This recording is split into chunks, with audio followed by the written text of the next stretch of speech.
반갑습니다. 21일 토요일 새벽을 하나님께 올려드립니다. 찬송가 31장 찬양하라 복되신 구세주 예수 함께 부르십니다.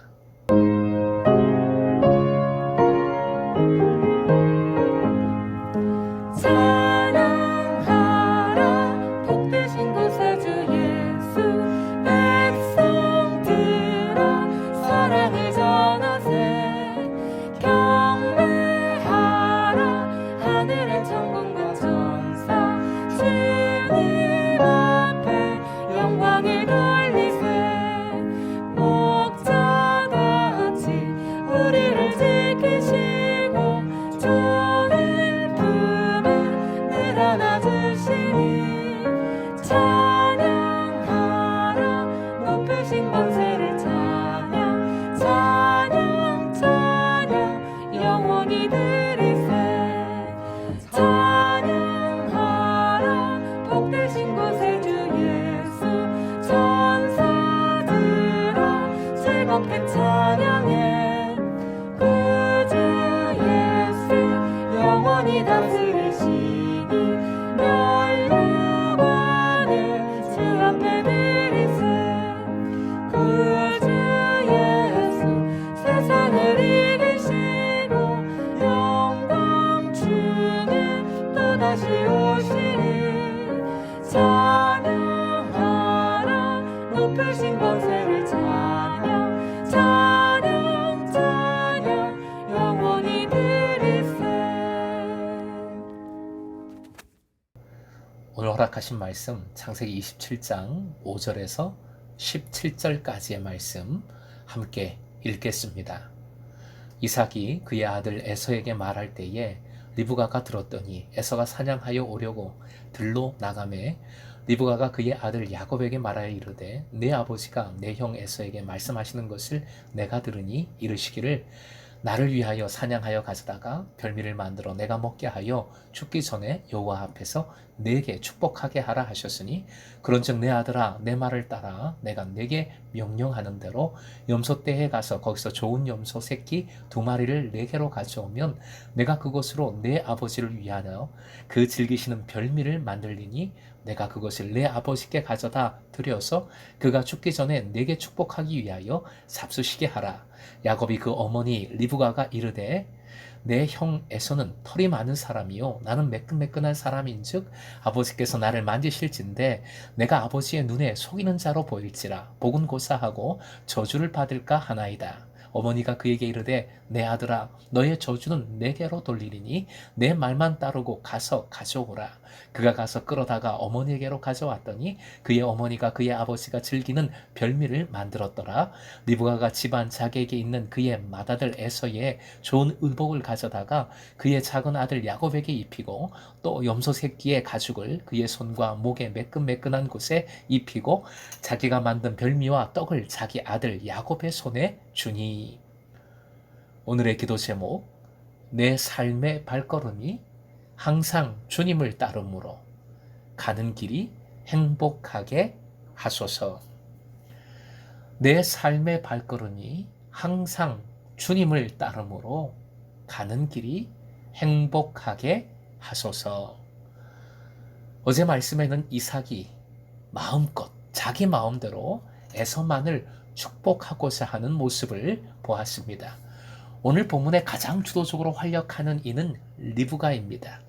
리브가가 상당히 적극적인 성격인 것은 이미 이삭의 아내로 선택을 받을 때 여러 번 확인을 한 바입니다.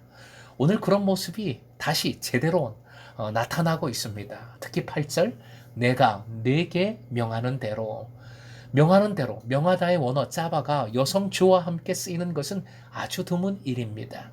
특히 구약에서 동사의 여성형 분사를 사용한 유일한 기록이 바로 이곳입니다. 그만큼 리브가가 강력하게 주도적으로 야곱으로 하여금 그녀의 계획을 실행하게 만들고 있음을 말씀은 매우 강조하고 있는 겁니다. 13절 너의 저주는 내게로 돌리리니 축복도 저주도 근원적으로 하나님께서 행하시는 일이지요. 축복도 그렇고 저주도 사람이 돌린다고 돌려지는 것이 아닙니다.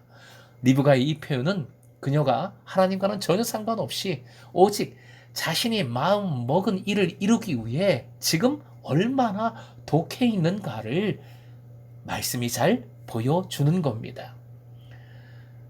이삭과 리브가의 이런 행동을 통하여 말씀이 또 한 가지 강조하는 것은 그 결과, 즉 가정의 분열과 관계의 파괴입니다. 5절, 이삭이 그의 아들 에서에게, 6절, 리브가가 그의 아들 야곱에게. 이 표현만 보면 남남인 줄, 지금 부부입니다. 한 가정입니다. 형제, 그것도 쌍둥이 형제입니다. 그런데 이 표현이 오늘 본문에 많이 반복됩니다. 하나님을 붙잡지 못하면 사랑이 잘못되고 생각이 잘못되고 결국 행동이 잘못되어 결과가 뭡니까? 공동체가 깨지는 겁니다. 가정이 파괴되는 겁니다. 공동체가 분열되고 관계가 다 깨집니다. 본문은 주의해서 항상 진리의 말씀에 맞게 읽어야 합니다. 리브가와 야곱의 행동은 어떤 이유로도 정당화될 수 없습니다. 하나님께서는 결과가 아니라 과정을 보심을 기억하십시오. 리브가와 야곱이 하나님의 복을 간절히 사모했기 때문에 이런 행동을 한 게 아닌가. 간절한 그 복을 사모하는 마음, 그거 좋은 거 아닌가. 사실은 말이 안 되는 논리이지요. 하나님의 복을 받기 위해서는 어떠한 수단과 방법도 동원될 수 있다는 주장, 매우 위험합니다. 매우 잘못된 겁니다. 또 사람의 축복으로 인해 야곱이 나중에 복을 받았다 하는 생각도 잘못된 것이지요. 이유는 하나님께서 약속하신 것을 누가 이루십니까? 하나님께서 이루시기 때문입니다. 그러니 말씀의 진리에 입각해서 두 가지를 기억하십시오. 첫째로, 하나님의 약속의 성취는 인간의 부당한 방법 또는 관습을 따라 성취되지 않습니다. 축복의 관습이나 야곱이 팥죽을 판 일, 지금 속임을 통해 축복을 가로채고자 하는 일 등이 하나님의 복을 좌지우지하는 게 아닙니다. 하나님의 약속은, 하나님의 복은 인간이 이루는 것이 아니라, 인간이 마음대로 바꿀 수 있는 것이 아니라 하나님이 주체가 되어 이루어 가시는 겁니다. 약속의 주체가 하나님이듯이 성취의 주체도 하나님이심을 잊지 마시기 바랍니다. 둘째로, 약속의 성취 과정에서 전에도 한번 말씀드린 적이 있는데 인간의 부당한 방법이 개입될 때 약속이 취소되지는 않아요. 하지만 그만한 대가를 치르고 고통을 당할 수 있습니다. 리브가는 결국 오늘 사건, 자신이 행한 오늘 일을 통해서 사랑하는 야곱, 사랑하는 아들을 평생 보지 못합니다. 얼마나 불행했었습니까? 부당한 행동의 결과는 무엇보다 분열과 공동체의 파괴라는 것, 우리가 반드시 기억해야 하겠습니다. 사랑하는 금성의 제자 여러분, 우리가 말씀을 하나님의 약속이라고 믿음으로 고백합니다. 하나님의 약속은 결국 믿는 자의 샬롬, 복, 행복입니다. 그렇다고 말씀이 행복을 위해서라면 어떤 속임수도 용납된다는 것 절대 아니지요. 거짓과 인간의 술수를 다 동원해서 좋은 결과, 멋진 결과를 만들어낸다고 해서 그것을 하나님의 은혜라 말해서는 절대 안 됩니다. 종교개혁은 그래서 오직 은혜, 오직 말씀, 오직 예수로 돌아가자 외쳤던 것이지요. 지금의 교회들도 그리고 그리스도인들도 혹 이런 유혹에 빠져 있는 것이 아닌가, 우리는 반드시 성찰해야 됩니다. 회개해야 됩니다. 그래야 공동체가 다시 굳건하게 설 수 있습니다. 사랑하는 금성의 제자 여러분, 하나님께서는 합력하여 선을 이루십니다. 하나님의 복을 이루어 가십니다. 그 속에서 우리는 온전히 주님을 따라야 되고 주님을 바라봐야 되고 주님만 의지해야 되고, 특히 과정이 주님의 뜻대로 이루어질 수 있도록 비록 어렵고 힘들더라도 주님의 길을 걸어가야 하는 것이지요.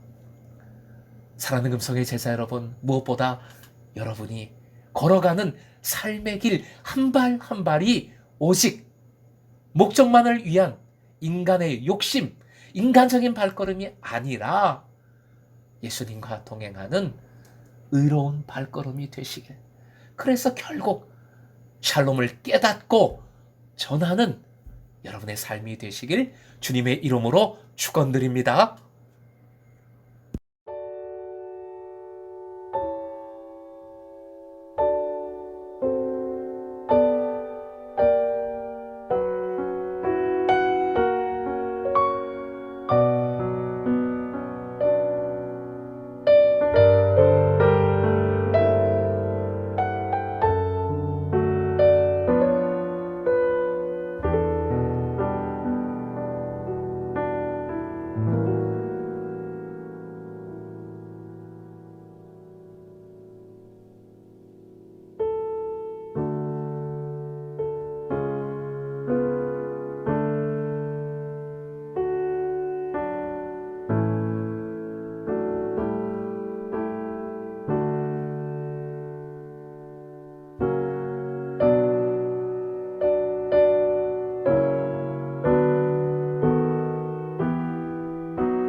찬양